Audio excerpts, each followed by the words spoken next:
Me too. Johnny quit. Taking away the comeback. Oh, he's done. Senior citizen Dan Roach. Nah. Screw that. You don't take no questions anymore. The last questions. Somebody else asked me. Ready? Go ahead. Let's talk about the bullpens today when you get them all over. It's encouraging. Yeah, it's pretty good. I mean, it was a good day for us too. You know, we had Darwin following Sale and Price. It's a good teaching experience for him. They're pretty good at what they do, preparation-wise and all that. And for the kid just to walk around with them and ask questions and see how they go about their business is a plus for us. So besides that, you know, they're locked in. The way they go about their business is impressive. Last year I saw it, and this year, well, you know, they keep doing it. So I'm very, very happy that they finish their bullpens and we keep moving on. Physically, Alex, what are you looking for in a bullpen from guys like Price and Sale? That they're in one piece after they're done. Yeah, I mean, it's impressive how they take so much pride at hitting spots, and you know they miss by an inch and they're upset. I said that last year about David and Porcello and Chris. Then you see Nate, the stuff how crisp he is and the velocity gets up there a little bit. You know, it's very impressive for. You know, it's what, February 15th, whatever it is. You know, it's good to see them actually competing like that. You know, they take pride of what they do, and they know they set the tempo for us. So I'm very proud of how they do it. When you're watching guys like Hernandez or Lakers pitch, can you kind of get a sense of whether it will help you down the road? No, I got a sense already. I mean, I did a lot of video work throughout the off season. Dana has done his own work. Danny, Craig. So we have a pretty good idea, you know, how they pitch in the fall league, and you know, Darwinson. Actually, my brother-in-law, who's the first base coach for the Angels now, he was the hitting coach of that team, so he was giving me good updates about it. So we know what they have, we know the stuff, we know what they can do. Lakins, you know, that was pretty impressive. You know, you can see the fastball up in the zone, good breaking ball, good cutters. We have a really good idea what they can do, and we'll see what happens in spring training and throughout the season. And I do feel, like I said last year, it takes more than 25 guys to win a World Series. It takes a whole organizational effort, and so at one point in the season, I'm not saying opening day or the last day of the season, at one point they'll contribute. Are you guys open to the idea of some of those guys being starters in the minor leagues, but then maybe breaking in as relievers? I mean, I think it's too early for that. Probably.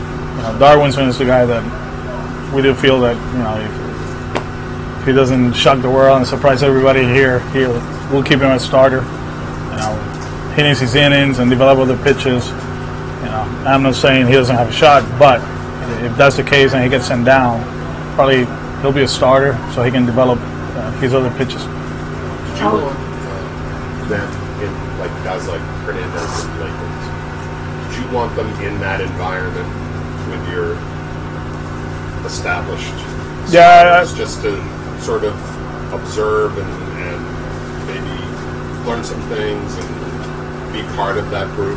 Yeah, I mean, obviously they still have to do their work, but we take pride in teaching the game and preparing guys to come up.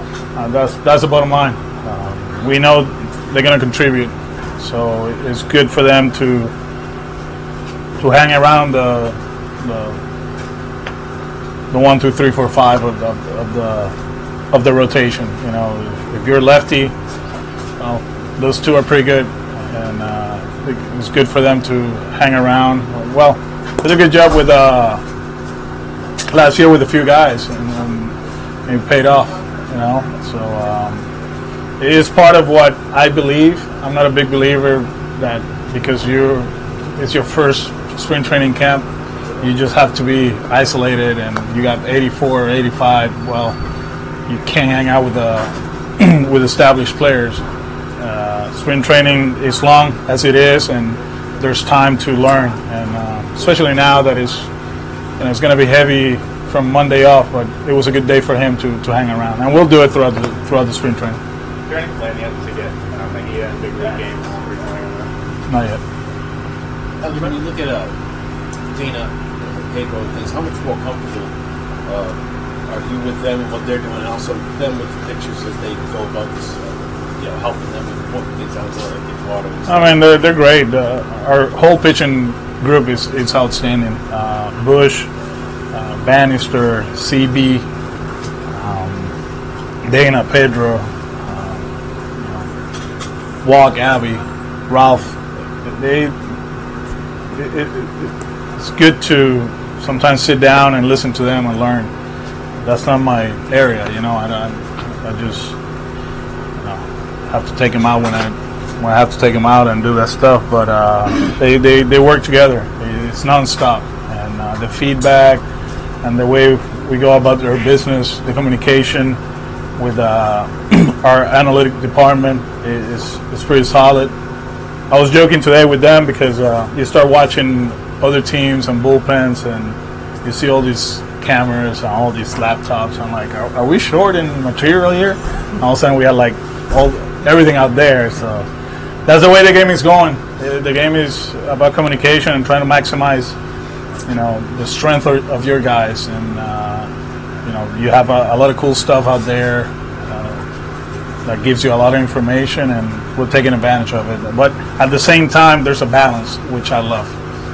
We still believe in a few things, moving feet and pitching up and in, and then throwing other pitches. But it's pretty cool. It's pretty cool to see them work on a daily basis. I think Dana, the job he did last year was amazing. The communication and the connection he has with the pitchers. He's been in this organization for forever and in different roles. And actually coming into the situation, I thought about him being the bench coach, and he went against it, and then this happened, and I think we made the right choice. You went against it? He said no. Really? Yeah. Why? You gotta ask him. Alex, Pedro said yesterday he was surprised how good the starters already looked in their bullpens. Considering the extra workload in October, he was surprised the guys look.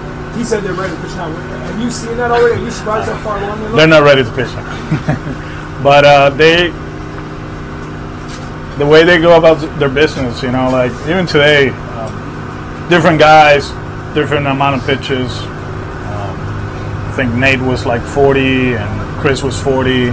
David was 15 or 18, but it was like perfect, and it is the beauty of who they are. We saw what they did in October, but let's not forget what they did throughout the season, and they were pretty solid.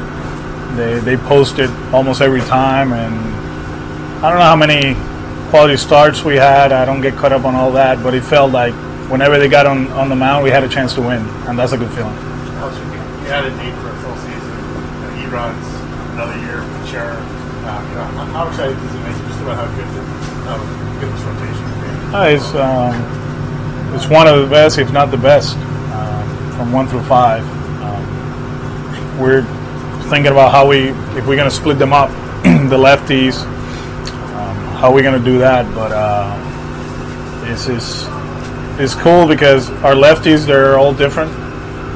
Sale with the fastball and slider, and then David with location and that changeup, and Eduardo stuff-wise, he's up there with them, or like they like to say, he's better than us. And then you got Rick that hits his spots and uses four-seamer, and then stuff-wise, well, Nate, he's amazing. So it's cool to have them. It's cool to go out there and just put that name besides the P and go out there and go 5-6. That's a good feeling. That's a good feeling. So looking forward to have them and perform. Obviously. JD will be here tomorrow. Is he the only guy who hit? Yeah. Jorkis is here. Rusnik got here, so JD will be here tomorrow. Yeah. There's no issue. No. He's probably hitting right now. Obviously, Davis talked about the likelihood of trading one of the three catchers before opening day. how confident are you in the minor league or the AAA, catchers? Right? Very good. I had Juan in Houston in 2017, and he was part of the playoff roster, so I'm comfortable. Does he have an opt-out clause? You got to ask Gus or Dave about that one. Yeah, I know he's here. What did you learn about Blake over the last year? I mean, obviously he had the playing time barrier, he had the trade stuff last year, more trade rumors this offseason. He doesn't get that all the rumors or all the scenarios get to him. He shows up, he works. Last year was a huge learning experience for him, and he was always ready to play. There was a point there that he played a little bit, and he didn't perform offensively. That's when Mookie was hurt, when we went to Houston, all of that. And then he found it was a tough situation because we didn't find a bats for him. We had to find a bats for either Christian or Sandy when both of them were healthy. But defensively, a lot better than what people think. I think he threw out 3 out of 5 or something like that, and he has a cannon, blocked well. He contributed in the World Series. He caught one of the biggest innings of the whole season in Game 4, and then in that same game, we put a hit and run on. Devers takes off. He puts it on play. They walk Mookie with 2 outs. Benny gets an infield hit, and then Pierce, hits a double. So whatever we ask him to do, he does. But he knows that coming into this spring training, there's a chance, and he's ready for it. Do you know how crossed up he and Craig got in that World Series? I don't remember that part. But what does it say that they figured that out? And were able to it's tough. He hasn't catched in a while. We have a different set of signs throughout the playoffs. We have to be aware, especially after Game 1 of the ALCS. So we better be prepared.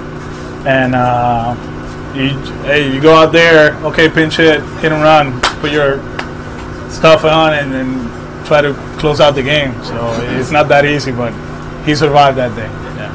You said both you and Dana had mentioned Heath as somebody you thought could step up in the bullpen this year. Is it something with the pitch mix? Some kind of change he Well, I think he lost his slider probably in the last third of the season. There was some damage done, especially right-handed hitters.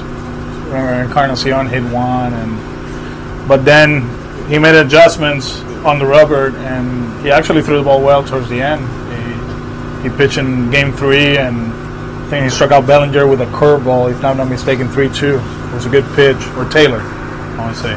But his fastball plays. He's 97 up in the zone. His slider needs to get better, but at one point of the season, he was my best guy when there was traffic out there. And then you look at the innings and the strikeouts. He probably was the best in our bullpen. And there's a lot of strikeouts, a lot of swings and misses, and a lot of weak contact. So looking forward for him to step up, and instead of giving us 1 out with traffic, probably give us more. He kind of struggled last year. He'll come in, get the guy out, and then come back, and he struggled the second time. So hopefully this year he can get us 3 or he can get us 4, and that'll be good for us. You talked yesterday about using Stephen Wright as a reliever. Is that more because fewer innings puts less impact on me, or is it just you want to establish one role for this year? I think he's a weapon for us in the bullpen. It's a change of pace. We talk about it going into October. Everybody thought that he was going to be the guy in October. Too bad he got hurt, but he can come in and give us 3. He can come in and give us 1. He does an outstanding job holding runners. It's tough on the catchers, but our catchers, all of them, they can catch the knuckleball, so it's not that I'm worried about bringing him in with traffic. We did it towards the end. I think it was with the Mets.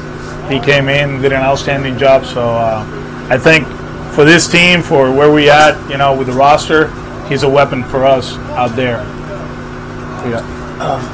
Just the rules in the bullpen and closer in particular. Can you just talk about the timetable, how it's going to play out? March 28th, man. We got to wait and see. Yeah. But we got arms, we got stuff.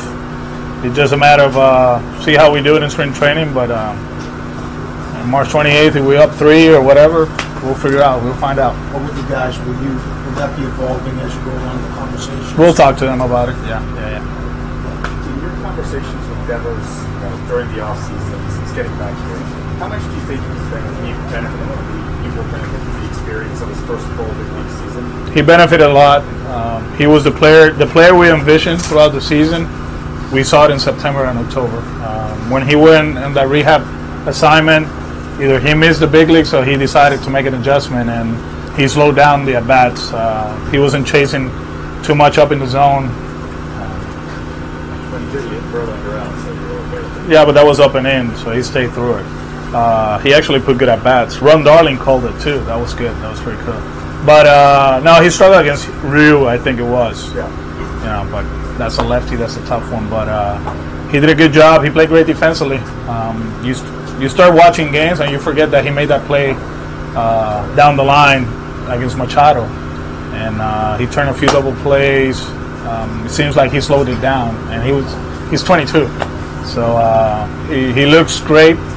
He's been working hard. I saw him twice in the off season. He actually went to Puerto Rico and helped me out with the baseball clinic, but it was more about having him around and talk to him. Then I went to the Dominican, saw him and Nunez, and he's on a mission. You know, if this kid clicks the way Andujar did for the Yankees, we're that better offensively. So looking forward to him to come here and just work out. You know, it's not that he has to lose weight, whatever. Just take your grounders, work on your swing, and be ready for the season. Thank you.